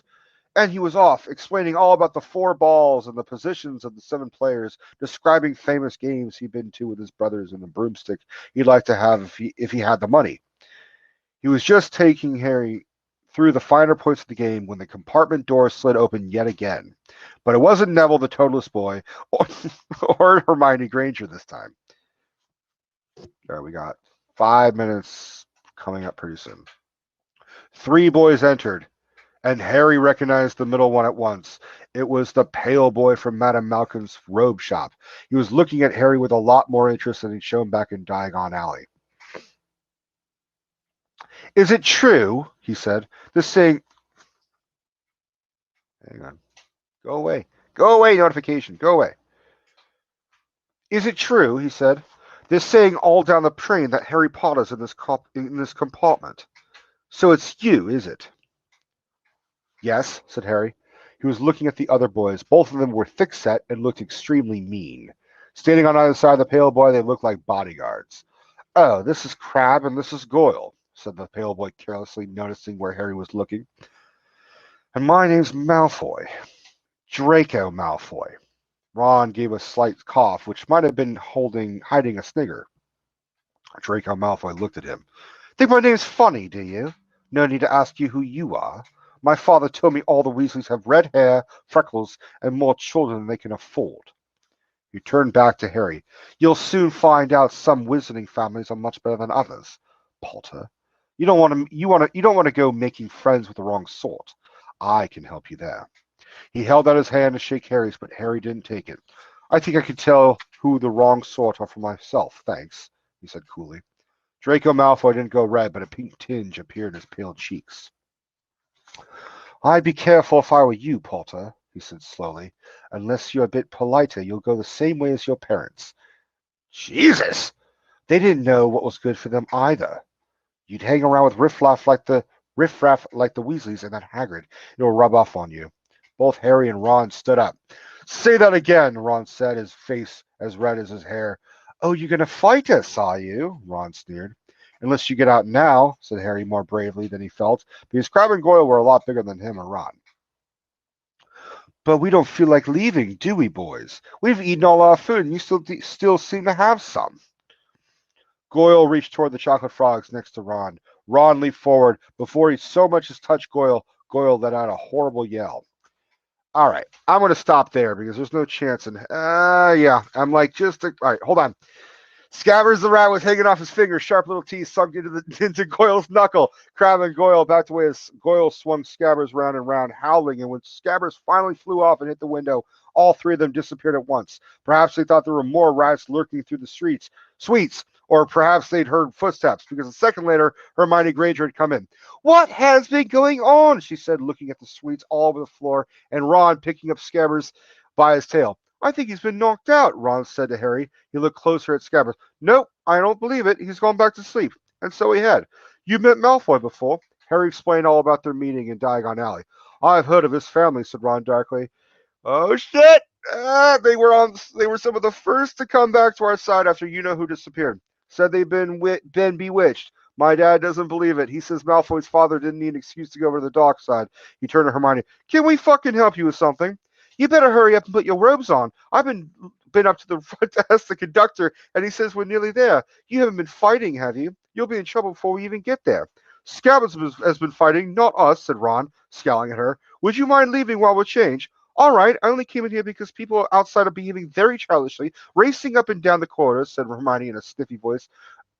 You got dirt on your nose, by the way. Did you know? All right, I can't do it. There's no fucking chance. There's no chance. Ron glared at her as she left. Harry peered out of the window. It was getting dark. He could see mountains and forests under a deep purple sky. The train didn't seem to be slowing down. He and Ron took off their jackets and pulled on their long black robes. Ron's was a bit short for him. You could see his sneakers underneath him. A voice echoed through the train. We'll be reaching Hogwarts in 5 minutes' time. The fuck we will. We got 1 minute left. Please leave your luggage on the train. We'll all be taken to school separately. Harry's stomach lurched with nerves, and Ron, who he saw look pale under his freckles, they crammed their pockets at the last of the sweets and joined crowd. I can't fucking do it. No, there's no way. No way. That's going to be shut off in 1 second. So thanks for fucking joining. I'm going to stop the recording. I know. It's just 1 page left. But That was impressive. Thanks for watching. See you guys next Thursday by 4 p.m. Thursday, 4 p.m. Pacific Standard Time. Bye.